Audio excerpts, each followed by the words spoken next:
अब बेटा हमारा नेक्स्ट टॉपिक है एक्सटर्नल सोर्सेज ऑफ रिक्रूटमेंट या रिक्रूटमेंट फ्रॉम आउटसाइड। जब हम ऑर्गेनाइजेशन के बाहर से अपनी पोस्ट को फिल करने के लिए लोगों को इनवाइट करते हैं, मतलब हमारे इंटरनल सोर्सेज कामयाब नहीं होते, तो वो होता है external sources. External sources are mostly use for filling vacancies in lower rank. जो लोअर रैंक के बंदे होते हैं उनकी वैकेंसीज को फिल करने के लिए यूज़ होती है मोस्टली एक्सटर्नल सोर्सेज। तो कभी कभार क्या होता है, sometime this sources also tap to fill special category of post. अब कभी कभार क्या होता है, कोई स्पेशल कैटेगरी को की पोस्ट को फिल करने के लिए भी इस सोर्स का यूज़ होता है, लाइक इंजीनियर या चार्टर्ड अकाउंटेंट, सीएस। तो उसके बाद है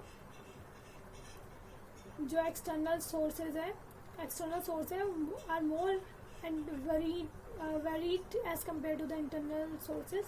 एक्सटर्नल सोर्सेज में बहुत सारे ऑप्शंस हैं आपके पास as compare to internal sources. ये पढ़ेंगे अब हम उसमें क्या क्या है। एक्सटर्नल सोर्सेज समझ में आ गया होगा आपको कि लोगों को बाहर से इन्वाइट करना कि आओ हमारी फॉर्म में जॉब के लिए अप्लाई करें। फर्स्ट है बेटा डायरेक्ट रिक्रूटमेंट। डायरेक्ट रिक्रूटमेंट क्या होता है, जब हम क्या करते हैं, sometime information about the vacant post is posted on board placed at important places by the organization। कभी कभार क्या होता है, कोई वेकेंट पोस्ट होती है, उसकी इंफॉर्मेशन ऑर्गेनाइजेशन क्या करती है, बोर्ड्स में लगा देती है जरूर इम्पोर्टेंट जगह पे। सच information usually displayed at the workshop office और द फैक्ट्री गेट। और ऐसी इन्फॉर्मेशन कभी कभार कहाँ डिस्प्ले होती है, यूजली मोस्टली कहाँ होती है, वर्कशॉप्स पे, ऑफिसेज में या फिर फैक्ट्री गेट पे। जो लोग इंटरेस्टेड होते हैं वो इन जॉब के लिए अप्लाई कर सकते हैं। ये मेथड जो होता है रिक्रूटमेंट का, ये ओनली किसके लिए होता है, अनस्किल्ड वर्कर्स के लिए, जिनके लिए स्किल्स की नीड नहीं होती। इनको कैजुअल लेबरर्स भी बोल सकते हैं।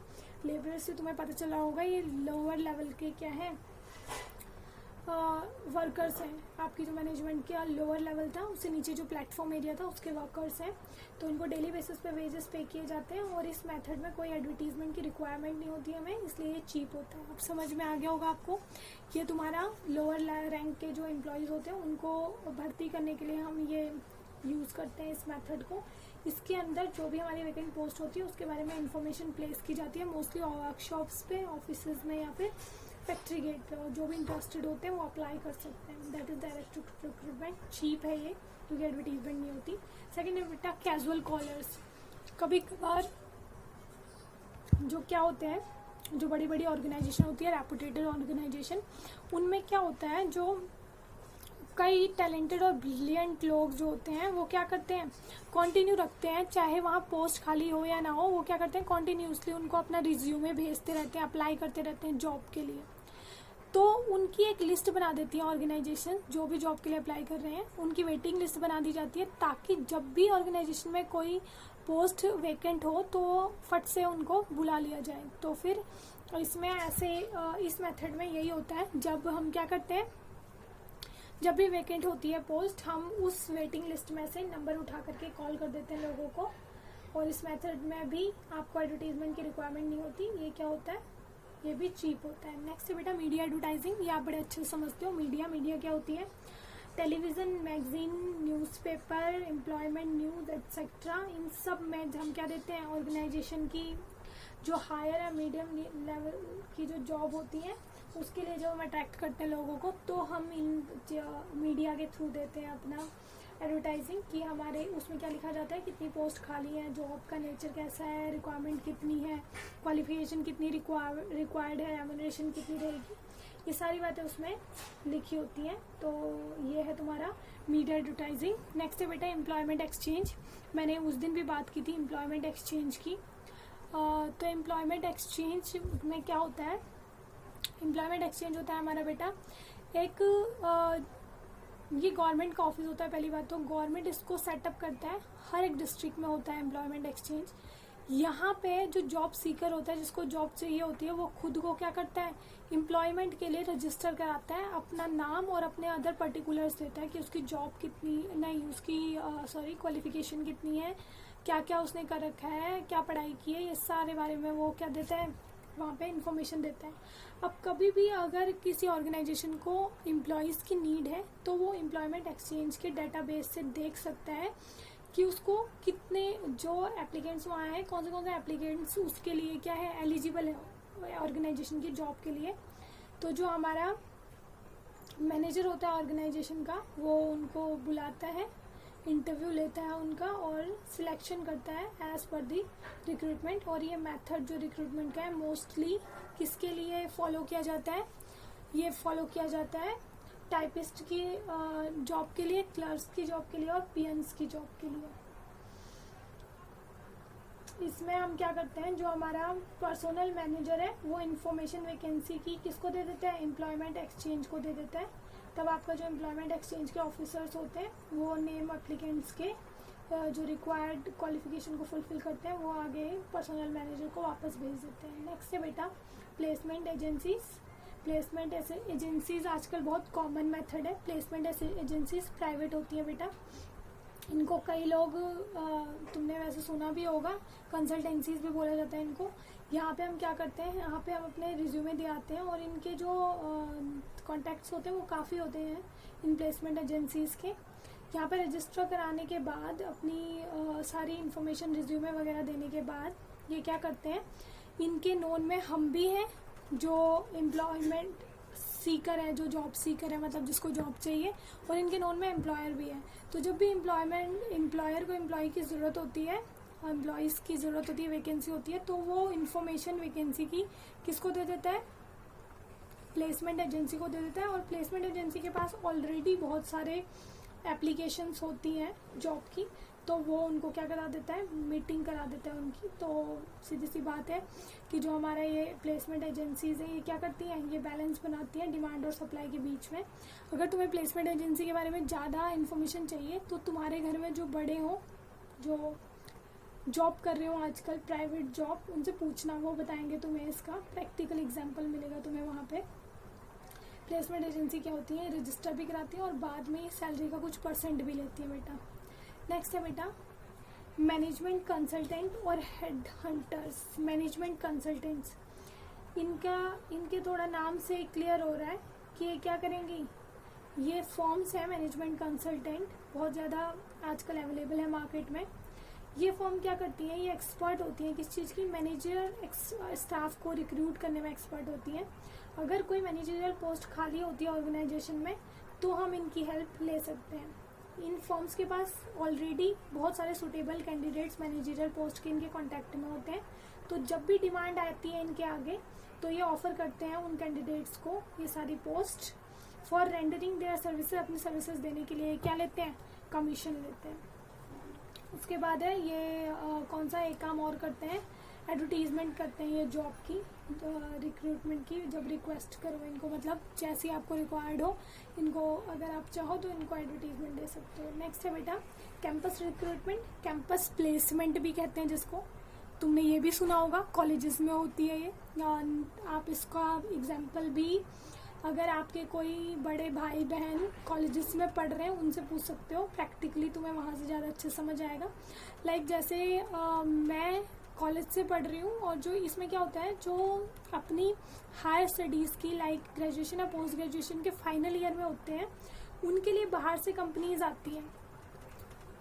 बाहर से कंपनीज मतलब इन कैंपस जो एजुकेशन इंस्टीट्यूशंस होते हैं उनके कॉन्ट्रैक्ट्स होते हैं उन कंपनीज के साथ, लाइक TCS, इन्फोसिस, सुना भी होगा तुमने, ICICI बैंक, L&T कंपनी, इन सब की क्या होती है, वो होती हैं कॉन्ट्रैक्ट्स होते हैं किनके साथ, कैंपस इंस्टीट्यूशंस के साथ। लाइक अगर हम यहाँ पे बात करें आर्य कॉलेज की, तो आर्य कॉलेज में ऐसी आती रहती हैं कंपनीज। वो क्या करती हैं, जो फाइनल ईयर की स्टूडेंट्स होती हैं उनका इंटरव्यू लेती है, वहीं से उन टेक्निकल इंस्टीट्यूट से या कॉलेजेस से, यूनिवर्सिटी से वो क्या करती हैं, अपनी जो इंस्टीट्यूशन का प्लेसमेंट सेल है उसके थ्रू यंग स्टूडेंट्स को इनवाइट करते हैं सुटेबल जॉब के लिए। तो ये आप बेटा ज़्यादा अपने जो आगे आपके बड़े पढ़ रहे हैं कॉलेजेस में उनसे पूछना, वैसे तुम्हें पहले से ही पता होगा ये, और मैं थोड़ा थोड़ा इसलिए बता रही हूँ क्योंकि ये ईजी टॉपिक है। नेक्स्ट है बेटा रिकमेंडेशन। रिकमेंडेशन होता है किसी को रिकमेंड करना।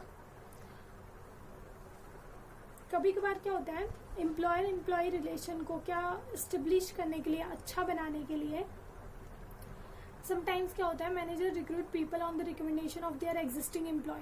जो मैनेजर होता है वो वैकेंसी किससे फिल करता है, जो एग्जिस्टिंग एम्प्लॉय है उनके रिकमेंडेशन से। लाइक मैंने अभी एग्जांपल दिया था, अगर हमारे स्कूल में मैथ्स की वैकेंसी खाली होती है तो मेरी कज़न मैथ्स की टीचर है तो मैं क्या कहूँगी, मैं रिकमेंड करूँगी कि मेरी कज़न को बुला लो।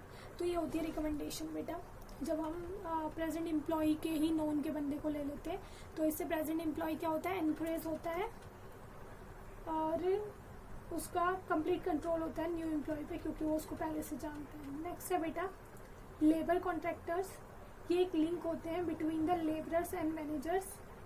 ये दोनों के कांटेक्ट में रहते हैं, लेबरर्स के भी मैनेजर के भी। जब भी मैनेजर्स डिमांड करते हैं लेबरर्स की, कॉन्ट्रैक्टर्स क्या करते हैं, उनको अवेलेबल करवा देते हैं उन लेबरर्स को, मतलब सप्लाई कर देते हैं। आपके मैनेजर डिमांड कर रहे हैं, ये क्या करेंगे, सप्लाई कर देंगे। This system of labour recruitment is very much popular. ये जो लेबर रिक्रूटमेंट है ये बहुत ज़्यादा पॉपुलर है। कहाँ, road construction, building construction and plantation industries में ये काफ़ी पॉपुलर मेथड है आपका लेबर कॉन्ट्रैक्टर्स का। नेक्स्ट है बेटा टेलीकास्टिंग। टेलीकास्टिंग है आपकी क्या करना,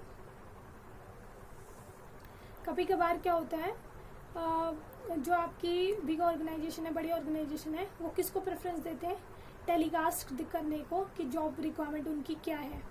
ये क्या करते हैं, जो भी टेलीकास्टिंग जब भी टेलीकास्ट करते हैं इन्फॉर्मेशन को, तो किसके बारे में बताते हैं, वैकेंट पोस्ट के बारे में, रिक्वायर्ड क्वालिफिकेशन के बारे में, एक्सपीरियंस कितना चाहिए उसके बारे में, रेम्युनरेशन कितनी होगी उसके बारे में, और उसके अलावा अपनी कंपनी के स्पेशल कैरेक्टरिस्टिक्स क्या करते हैं, डिस्प्ले करते हैं, जिससे लोगों को लोग अट्रैक्ट हो आने के लिए हमारी फर्म में जॉब के लिए अप्लाई करने के लिए। ठीक है बेटा, टेलीकास्ट में क्या होता है, जो आपका एम्प्लॉयर होता है वो जॉब के ऑर्गेनाइजेशन होती है, एम्प्लॉयर होता है, वो जॉब के बारे में सारी इन्फॉर्मेशन टेलीकास्ट करता है, प्रसारित करता है रेडियो या टीवी एक्सेट्रा में। नेक्स्ट है बेटा वेब पब्लिशिंग। वेब पब्लिशिंग सीधे इंटरनेट को बिलोंग करती है। तुमने आजकल सुना होगा naukri.com, clickjobs.com, बहुत सारे ऐसे हैं जो नौकरी से रिलेटेड है। तुम टीवी में भी देखते हो उनकी एड्स, और आपको वैसे भी दिख जाती है उनकी एड्स, वैसे भी आ रही होती हैं। और आजकल तुम देखोगे, अगर इसके अंदर तुम देखो तो बहुत सारे लोगों ने रिज्यूमे अपलोड कर रखे हैं, अपनी इन्फॉर्मेशन दे रखी है कि वो किस पोस्ट के लिए जॉब चाहते हैं, और इसके अलावा ऑर्गेनाइजेशन ने भी दे रखी है कि ये पोस्ट खाली है हमारी फॉर्म में। तो ये होती है वेब पब्लिशिंग। जब हम क्या करते हैं, स्पेशल वेबसाइट क्रिएट होती हैं, उनमें क्या करते हैं, इंटरनेट के थ्रू अपनी रिक्रूटमेंट डालते हैं। नेक्स्ट है बेटा मेरिट्स और डिमेरिट्स क्या है एक्सटर्नल सोर्सेज के। जो इंटरनल सोर्सेज के मेरिट्स होंगे वो इसके डिमेरिट्स होंगे, जो उसके डिमेरिट्स होंगे वो इसके मेरिट्स होंगे मोस्टली। पहले बेटा क्वालिफाइड पर्सनल्स। जब हम एक्सटर्नल सोर्स यूज़ करते हैं रिक्रूटमेंट का, तो ये हमें अपॉर्चुनिटी देता है कि हम क्या करें, बाहर ऑर्गेनाइजेशन के बाहर से क्वालिफाइड पर्सनस को लेके आए, जिससे ऑर्गेनाइजेशन को भी बेनिफिट मिलते हैं और एप्लीकेंट्स को भी मिलते हैं। ये है इसका पहला फ़ायदा। जो आपके अंदर से ही अगर आप फिल करोगे तो अंदर से तो वही स्टाफ है, उसकी वही क्वालिफिकेशन है, जबकि बाहर से लेके आओगे तो और ज़्यादा क्वालिफाइड स्टाफ आपको मिलेगा, क्योंकि सिलेक्शन में अब आपको ज़्यादा ऑप्शंस मिलेंगे। नेक्स्ट है बेटा वाइडर चॉइस। जब आप एक्सटर्नल सोर्सेज से रिक्रूटमेंट करते हो तो बहुत सारे एप्लीकेंट्स होते हैं आपके पास, बहुत सारे एप्लीकेंट्स आते हैं जॉब के लिए, जबकि अगर आप इंटरनल से करोगे तो आप वही प्रमोशन 1-2 को ही मिलेगा, ट्रांसफ़र कुछ ही होंगे। बट जब आप बाहर से करोगे तो आपके पास वाइडर चॉइस होती है, बहुत ज़्यादा बड़ा एरिया होता है चॉइस का, और आप मोस्ट टैलेंटेड पर्सन को क्या करते हो, अपॉइंट करते हो। नेक्स्ट है बेटा फ्रेश टैलेंट। आपको यहाँ यंग ब्लड मिलता है, जो हमने पीछे पढ़ा था। फ्रेश टैलेंट यहाँ एंटर होता है आपके पास। वो जो आउटडेटेड आइडियाज़ होते हैं उनसे क्या होता है, पुरानी चीज़ें ही होती हैं, तो यहाँ पे हमारे पास फ्रेश टैलेंट आता है, न्यू और मॉडर्न टेक्निक्स के साथ, आइडियाज़ के साथ आते हैं नए पर्सन हमारी फॉर्म के अंदर। नेक्स्ट है बेटा कॉम्पिटिटिव स्पिरिट। जब ऑर्गेनाइजेशन, जो एग्जिस्टिंग एम्प्लॉय है ऑर्गेनाइजेशन के, वो एक नए एम्प्लॉय के कॉन्टैक्ट में आते हैं, तो उनके अंदर भी क्या आती है, एक स्पिरिट होती है कंपटीशन की, एक हेल्दी कंपटीशन की स्पिरिट उनके अंदर भी जागती है, और वर्क परफॉर्मेंस इम्प्रूव होती है। नेक्स्ट है बेटा लेस चांसेस ऑफ फेवरिज्म। जब आपका एक्सटर्नल सोर्स होता है तो उससे क्या होता है, जब नए एम्प्लॉय आते हैं तो क्या होता है, वो सारे नए होते हैं। जब अगर देखो प्रमोशन की बात करें तो हमारे एग्जिस्टिंग एम्प्लॉय में से हमने मान लो 5 पर्सन है जिनको हमने 5 पर्सन को हमने सोचा कि हम एक वैकेंसी है, 5 बंदे हमने अपने ऑर्गेनाइजेशन से ही निकाले हैं जिनका इंटरव्यू लेकर के एक को प्रमोट करेंगे, तो वहाँ फेवरिज्म हो सकता है। बट अगर उसी पोस्ट को मैं बाहर से फिल करूँ, मैं चाहे 5 के 50 बंदे भी ले आऊँ, तो 50 के 50 बंदे मेरे लिए नए हैं, तो वहाँ पे फेवरिज्म के कोई चांसेस नहीं रहते। नेक्स्ट है बेटा इसके डीमेरिट लिमिटेशंस क्या है इसकी। पहला तो dissatisfaction of existing staff. Obvious ही बात है, अगर आप कोई पोस्ट बाहर से फिल करोगे, प्रमोट नहीं करोगे एग्जिस्टिंग स्टाफ को, तो ऑब्वियसली बात है वो डिससेटिस्फाई होगा। नेक्स्ट है lengthy process. External recruitment obviously बात है बहुत लेंथी प्रोसेस है बेटा, क्योंकि बाहर से एडवर्टीजमेंट देना, पोस्ट की एप्लीकेशंस की वेट करना, देन सिलेक्शन करना, ये बहुत ज़्यादा टाइम कंज्यूमिंग प्रोसेस है। नेक्स्ट है बेटा कॉस्टली प्रोसेस है, ये भी है, एडवर्टीजमेंट में भी कॉस्ट आती है, सिलेक्शन की इतनी ज़्यादा कॉस्ट होती है, आगे आपको सिलेक्टेड कैंडिडेट्स को ट्रेन करना पड़ता है, तो इन सब में बहुत सारी कॉस्ट आती है। नेक्स्ट है बेटा चांसेस ऑफ रॉन्ग सिलेक्शन। बाहर से अगर आप एम्प्लॉय सिलेक्ट कर रहे हो तो हो सकता है आप क्या करो, गलत सिलेक्शन कर दो। क्यों करोगे गलत सिलेक्शन? ऑब्वियसली बात है क्योंकि बैकग्राउंड का हमें पता नहीं है, न्यू है हमारे लिए सारे बंदे, तो वहाँ पे हम गलती कर सकते हैं सिलेक्शन में। जबकि अगर एग्जिस्टिंग कोई प्रमोट करोगे, ट्रांसफ़र करोगे, तो ऑब्वियसली बात है उनका हमें पता है, हमें ऑलरेडी वो ऑर्गेनाइजेशन में हमें पता है उनके बारे में कि वो कैसे हैं, किस नेचर के हैं। तो नेक्स्ट है बेटा इंक्रीज इन लेबर टर्नओवर। ये है आपका बेटा एम्प्लॉय अगर डिससेटिस्फाई होगा, हमने पहले पॉइंट में पढ़ा था कि डिससेटिस्फेक्शन हो जाएगी, डिससेटिस्फेक्शन होगी तो हमारे एग्जिस्टिंग एम्प्लॉय इस बात से अवेयर हो जाएंगे, वो ये कहेंगे कि इस ऑर्गेनाइजेशन में प्रमोशन नहीं होता। इस ऑर्गेनाइजेशन में जब भी कोई अपर लेवल की जॉब खाली होती है तो हम क्या कर लेते हैं, एक्सटर्नल सोर्सेज से रिक्रूट कर लेते हैं, तो हमारे एग्जिस्टिंग एम्प्लॉय जॉब छोड़ के जाने लगेंगे। लेबर टर्नओवर का मतलब पहले भी बताया मैंने तुम्हें, जॉब छोड़ के जाना, लेबरर्स का आना जाना लगे रहना, तो जॉब छोड़ के जाएंगे जिससे हमारी लेबर टर्नओवर बढ़ जाएगी। लोग जॉब छोड़ के जाएंगे इस बात से कि हमें प्रमोशन नहीं मिलेगा। अगर कोई हमसे ऊपर वाली जॉब खाली होती है तो उसके लिए किसे कर दिया जाएगा, किसको लाया जाएगा, बाहर से लाया जाएगा एम्प्लॉय को, तो वो डिससेटिस्फाई होते हैं। डिससेटिस्फेक्शन की वजह से लेबर टर्नओवर इंक्रीज होता है, जो हमारी कंपनी के लिए सही नहीं है, कंपनी की रेपुटेशन के लिए भी सही नहीं है और उसकी प्रोडक्टिविटी के लिए भी सही नहीं है। तो ये है इसकी लिमिटेशंस। आई होप आपको ये समझ में आ गए। ये मैरिट्स का जो 5th पॉइंट है बेटा, लेस चांसेस ऑफ फेवरिज्म, ये आगे आपको समझ में अगर ना आया हो तो ये बताना मुझे। इसमें फेवरिज्म में बेटा यही है, जब हम एग्जिस्टिंग, हमारे पास एक पोस्ट है और 5 मैंने एग्जिस्टिंग एम्प्लॉयज़ को सिलेक्ट कर रखा है कि इन 5 में से मैं इस एक को प्रमोट करूँगी, इन 5 का इंटरव्यू लूँगी मैं इसको प्रमोट करने के लिए, तो हो सकता है कोई मेरा ज़्यादा खास हो, जिसके साथ मेरे रिलेशन ज़्यादा अच्छे हो, तो मैं उसको प्रमोट करूँगी। यहाँ पे फेवरिज्म हो जाता है। जबकि उसी पोस्ट के लिए अगर मैं बाहर से 50 बंदे भी ले आऊँ तो 50 के 50 मेरे लिए नए हैं, मेरा कोई खास नहीं है, तो यहाँ पे फेवरिज्म नहीं होता। ये आपका एक्सटर्नल रिक्रूटमेंट सोर्सेज। अब हमारा ये टॉपिक कंप्लीट हो गया। आई होप आपको समझ में आ गया होगा, नहीं आया तो मुझे प्रॉब्लम्स बता देना। Thank you.